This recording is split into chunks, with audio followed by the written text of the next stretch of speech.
गर्भवती करने का क्या हुआ? हाँ मैं देख रहा हूँ। तेरे सिर्फ देखने से कोई लड़की गर्भवती नहीं होने वाली है। ये किसी और की प्रॉपर्टी नहीं है, तेरी खुद की प्रॉपर्टी है। जा और अटैक कर। अगर मैं अटैक करने गया ना तो हो सकता है वो मुझे उस तरह का आदमी समझ लेगी, तो क्या होगा? वो नहीं होने वाला है। स्त्री का बलात्कार करने के लिए एटलीस्ट मर्दों की आवाज तो होनी चाहिए ना। चुप करो। चुप कर। ये बलात्कारी की आवाज नहीं है, ये जिसका बलात्कार हुआ ये उसकी आवाज है। तू पहले जाके गुलशन ग्रोवर और प्रेम चोपड़ा की बढ़िया सी पिक्चरें देख के सीख ले अच्छे से। इसकी आवाज उन बलात्कारियों के जैसी तो नहीं है, ये बात तो साफ है, लेकिन इसके ऑपरेशन को कैसे रोका जाए ये सोचना है। एक आइडिया है। ये माधव जी का बहुत ही भरोसेमंद ज्योतिषी है, रघुराम ज्योतिषी नाम है उसका। उससे बात करने के लिए हम माधव जी से काफी ज्यादा रिक्वेस्ट कर लेंगे और हमारी दी हुई कहानी और डायलॉग्स ज्योतिषी वहाँ जाकर बोल देगा। तेरा आइडिया तो अच्छा है, लेकिन ज्योतिषी ऐसे अरे बोलेगा क्यों नहीं क्या? बोलेगा? कुछ पैसे ज्यादा देके ज्योतिषी को बस में कर लेंगे। ये ज्यादा पैसे से मतलब कितना कैश देना होगा? बहुत ज्यादा कैश होगा। क्या इतना कैश तो मेरे पास नहीं है। कैश से भरा हुआ बैंक मेरे पास है पप्पन, लेकिन वो सिर्फ लड़कियों को ही पैसे देता है। फिर भी कोशिश करते हैं। 91, 92, 93, 94, 95। सुन सैंडी, ये पैसे जाके बैंक में जमा कर दे। हाँ, मेरे पास अब 1 रुपया भी नहीं है। टाउन में एक नई शॉप देखी थी, अभी तक वो खरीदने के लिए भी मेरे पास पैसे जमा नहीं हुए। इतने तूने गिने हैं, उसके बाद चौथा हिस्सा चाहिए। 1 हफ्ते में वापस देता हूँ, एक जरूरी काम है। भूखा मरने की बात मत करो सर, पैसे नहीं है इसलिए बोला मैंने। लड़कियां मांगोगे तो बराबर देगा ना। अभी हमारे पास पैसे नहीं मैं है। तुम्हें अपनी पर्सनल लाइफ के बारे में कुछ नहीं बताने वाला, समझ गए तुम लोग? देख लेना अगले जन्म में तू रानू मंडल बनेगा। बहुत ज्यादा एटीट्यूड है ना ए, तुझमें। निकलो यहाँ से, निकल। बड़े आज दिमाग खराब करने वाले हैं। मर्दों वाली आवाज निकाल नहीं सकता है। पैसे मांगने आ गया मेरे से। उसके पास बहुत पैसे हैं, अगर तू लड़की होता तो वो पक्का तुझे दे देता। लगता है इसका गेम बजाना ही पड़ेगा। Correct। आगे से कोई भी लड़की को बुला के परेशान ना कर सके, ऐसा कोई प्लान बनाना पड़ेगा हमें। तो फिर एक ही रास्ता बचा है। कैसा रास्ता? मोबाइल फोन वाली सुंदरी। मेरा नाम बालामणि है। टीना, मीरा, ओके, सुमा प्रभाकर। प्रभाकर सरनेम तो ऐसा लगता है जैसे पुलिस वाली का हो। फालतू चक्कर में नहीं पड़ने का। क्लारा मिस कॉल नहीं देती, कॉल भी नहीं करती। वनजा, वनजा को कॉल करके देखते हैं यार।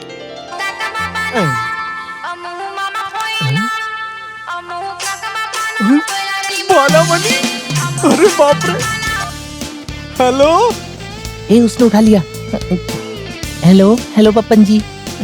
जी हाँ, मैं आपका खुद का पप्पन जी। अभी आपको ही कॉल करने वाला था, आपका खुद ही कॉल आ गया। मुझे बहुत खुशी हुई। मुझे कुछ बताना था इसीलिए मैंने आपको कॉल किया था, पर वो बात मैं आपको कैसे बताऊं? कैसे भी बोलो बालामणि। वो मुझे आपसे कुछ इम्पोर्टेंट काम था। पंजी मुझे ना कुछ पैसे चाहिए। ये है तुम्हारी इतनी बड़ी टेंशन क्या? तुम्हारे बोलने से मुझे ऐसा लगा जैसे तुम मेरी एक किडनी मांगोगी। बोलो डार्लिंग, कितनी किडनी चाहिए? सॉरी, कितने स्मैश चाहिए? सॉरी, कितना कैश चाहिए? बोलो ना। मुझे दरअसल 10,000 रुपए, मेरा मतलब 25,000 रुपए चाहिए। बस 25,000 रुपए? ये तो बहुत कम पैसे हैं। मेरा इंटरनेट का 1 महीने का किराया इससे ज्यादा है। ठीक है फिर, तो पैसे लेके घर पे आऊँ क्या? नहीं नहीं, आपको घर पे आने की जरूरत नहीं। ये बताओ ना कहाँ पर बोलूं? नेहरू पार्क में 5 नंबर की बेंच है, वहाँ पर। कल शाम 5 बजे नेहरू पार्क में 5 नंबर बेंच पर आप बैठे रहिएगा। मेरे नाना जी आपसे पैसे ले लेंगे। नाना जी क्यों आएंगे? अरे बालामणि, क्यों बेचारे बुढ़े लोगों को तकलीफ दे रही हो? कोई बात नहीं। बालामणि, तुम खुद आओ ना। सही समय आने पर मैं आपके सामने जरूर आऊंगी। वैसे भी पप्पन जी मैं आपकी तो हूँ। फिलहाल के लिए कल नाना जी आपके पास आएंगे और हमारे नाना जी की वैल्यू ना हमारे खानदान में सबसे ज्यादा है। अगर आपने नाना जी को इम्प्रेस कर दिया ना तो सब सेट हो जाएगा। अच्छा, वो मेरे पे छोड़ दो। अच्छा, नाना जी को इम्प्रेस मैं बड़ी आसानी से कर लूंगा। अच्छा, वैसे नाना जी का नाम क्या है? नाम कोमा कुरुप। टोमा कुरुप? टोमा कुरुप नहीं, कोमा कुरुप। ओके। अच्छा ठीक है, मैं फोन रखती हूँ।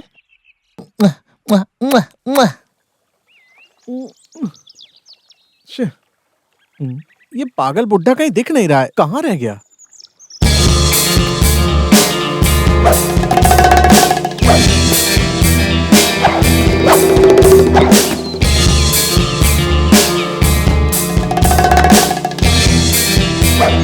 Hello mister Natwarlal. नटवरलाल? हाँ, नाम क्या है पूछा मैंने। पप्पन। पप्पन, अपना पप्पन। पैसे जो बोला था वो लेके आया कि नहीं? जी हाँ, ये गिन के देख नहीं। लीजिए। लेते समय गिनना हमारी शान के खिलाफ है, क्योंकि हमें ओह। गिनना नहीं आता है। Well done my boy, well done. अच्छा, ये चेहरा तो कहीं देखा हुआ सा लग रहा है मुझे। मिस्टर पपन, ओह। वो क्या है ना कि धरती इतने सालों से घूम ही रही है, तो कहीं ना कहीं देख ही लिया जी होगा हाँ, मुझे भी। लेकिन जब ये कॉमाक्रुप नाम सुना तो ऐसा लगा कोई गाउटी नाना जी हाँ। होगा। इसलिए मैंने कुछ ये पान और तंबाकू ले लिया था। वेस्ट नहीं करना चाहिए। ओह। मैं अपने मगरमच्छों को ये मिला कर देता हूँ। फिर ठीक है। बाय द वे, बहुत ही जल्द मैं ये रकम दोबारा मांगने वाला हूँ, तुम दे तो दोगे ना? जाने से पहले नाना जी, एक मिनट पूछूंगा तो बुरा तो नहीं मानेंगे? अच्छा, नाना जी की पोती बालामणि कैसी दिखती जैसे है? सब दिखते हैं, इंसानों की तरह। अब वो नहीं, दिखने में कैसी दिखती है? हाँ? वो खूबसूरती की एक नदी है, ऐश्वर्या की जैसी शक्ल, श्रद्धा की जैसी आंखें और मलाइका की जैसी बॉडी, लता मंगेशकर की आवाज, वैसी है मेरी पोती बालामणि। मतलब एकदम सुंदरी है ना? हाँ? नहीं, मिक्स है। हाँ। वेल डन माय बॉय, तुम उदास मत होना, और आगे फिर से और ज्यादा पैसे मांगकर आपको परेशान करूंगा, तो उदास मत होना। ऐश्वर्या जैसी शक्ल, श्रद्धा की आंखें, मल्लिका जैसा फिगर, उसकी बॉडी, लता मंगेशकर की आवाज, मेरी प्यारी डार्लिंग। ऐसा अचानक क्यों लगा तुमको? तभी तो हमारा प्लान होगा ना। कैसा प्लान? मेरा मतलब है कि जब से ये ऑपरेशन तय हुआ है ना, तब से उन्नी बहुत परेशान है कि गौरी की आवाज वापस आएगी या नहीं, ये वक्त अच्छा चल रहा है या नहीं, कुछ तकलीफ है क्या, अगर तकलीफ है तो उसका उपाय क्या होगा। इसीलिए इसका मन एकदम तरस रहा है। वो अपना नाम उन्नी उसके मुंह से सुनने को तरस रहा है ना उन्नी? मत कर। दुनिया का सबसे बड़ा फोनो सर्जन है डॉक्टर, ऐसे हरी ने बोला था। ऑपरेशन अच्छे से ही होगा, उसके लिए अभी ज्योतिषी की आवाज की जरूरत नहीं है। ज्योतिष शास्त्र है, बहस नहीं चाहिए। वैसे इसमें बहुत सारे चोर घुसे हुए हैं, लेकिन रघुराम जी ऐसे नहीं हैं। महान है वो, उनकी भविष्यवाणी गलत नहीं हो सकती। अब अगर इनके मन में ऐसा आया है तो एक बार उनकी राय ले ही लेते हैं।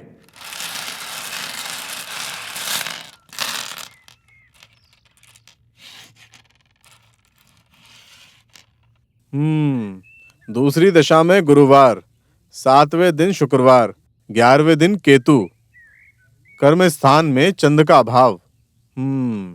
शुभ कर्मों के लिए एक दिक्कत तो दिख रही है मुझे। मैं कुछ समझा नहीं। कर्म करने वाले का वक्त सही नहीं है, आने वाले रास्ते में दिक्कत दिख रही है। जो भी कर्म हो उसकी फल प्राप्ति में दिक्कत है। नया बिजनेस, यात्रा, इलाज, शादी, गृह प्रवेश और सारे शुभ काम इस समय के लिए रोकने होंगे आपको। इलाज करोगे तो फल जरूर मिलेगा, लेकिन अभी इलाज करने का सही समय नहीं तो क्या आया है। आपका मतलब है अभी ऑपरेशन के लिए नहीं भेजना चाहिए? जी हाँ, शुक्रवार का स्थान थोड़ा बदलने दो। 3 साल और 7 महीने के बाद, उसके बाद भी हो सकता है ना ऑपरेशन। इंतजार करो। और क्या कर सकते हैं, उन्हीं रिलैक्स। सब भगवान के हाथों में है। पंडित जी, गलत बोलूंगा तो माफ करना। 7वें दिन शुक्रवार है तो कर्म करने वाले का वक्त कैसे खराब हो सकता है? ये क्या बोल रहा है? ये दूसरी दशा में गुरुवार है तो उनकी दृष्टि आएगी ना। रोगी की मनोकामनाएं और इलाज का पूरा फल मिलना चाहिए।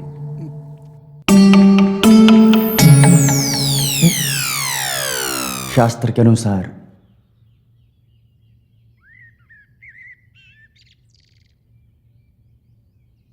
ज्योतिषी में हरी उतना पीछे नहीं है। उसके सवाल का जवाब दो ज्योतिषी, पहले आप। गलती तो इंसान से ही होती है ना, तो गलती मुझसे ही हुई है ना। दूसरी दशा के गुरु पे मैंने ध्यान ही नहीं दिया। जो भी दिक्कत आएगी वो सब दूर हो जाएगी। आप लोग मेरी बात पर विश्वास कीजिए।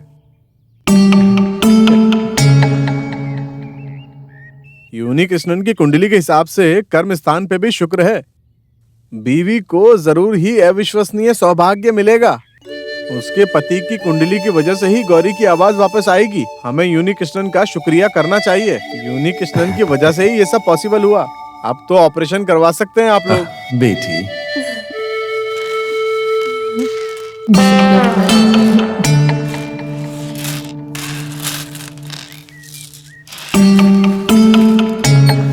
तुम्हारे इस सजेशन के लिए शुक्रिया। थैंक्स। राक्षस कहीं का।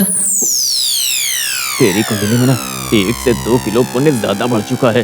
टेंशन मत ले, बस सहने के लिए तैयार हो जा। सुनिए, अरे सुनिए झूठे ज्योतिषी जी, पैसे पूरे लेकर खा गए और बाद में पलटी मार दी। पैसे जो लिए उतना मैंने काम किया। बीवी के अच्छे दिन पति की अच्छी कुंडली की वजह से है ना, मैंने ऐसा ही तो बोला। हाँ। फिर बाद में अच्छा कौन हुआ? यूनि कृष्णन। अरे तुझे तो ये ऑपरेशन कैंसिल करने के पैसे दिए थे ना। एक फैमिली बर्बाद ना हो इसलिए मैंने इस झोल में तुम्हारा साथ दिया। गीता में ऐसा लिखा है कि अगर किसी की जान बचे तो झूठ बोलने में कोई हर्ज नहीं है। कौन सी गीता? कोई भी लड़की का नाम लेके तू पलटी मारने की कोशिश कर रहा है ना। तुझे बोल के कोई मतलब नहीं है। वो लड़का ज्योतिष शास्त्र में ज्ञानी है। ज्यादा झोल करेंगे तो उसे पता चल जाएगा। मेरा काम गया तो मेरे बीवी बच्चों को कौन बच्चों को देखेगा? नहीं, लेकिन बीवी को देख सकता हूँ। दरिंदा कहीं का। एक अच्छा काम करूँ सोचा तो हकला रहा है। अपना भी क्या नसीब है यार।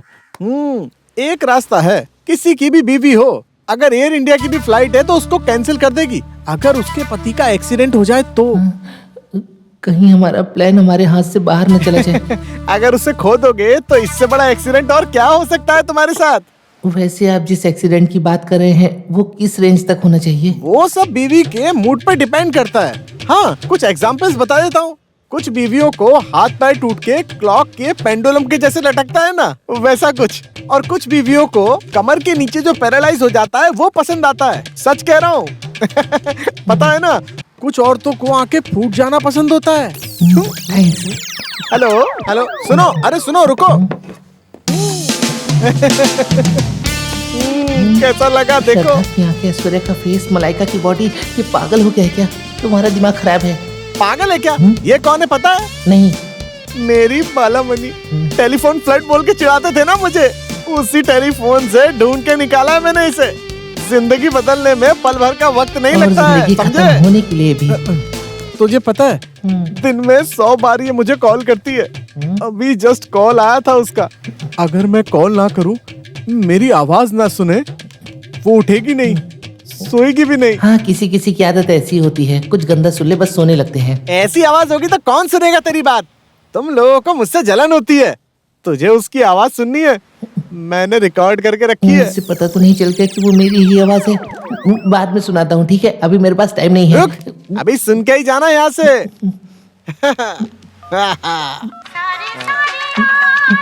सुन,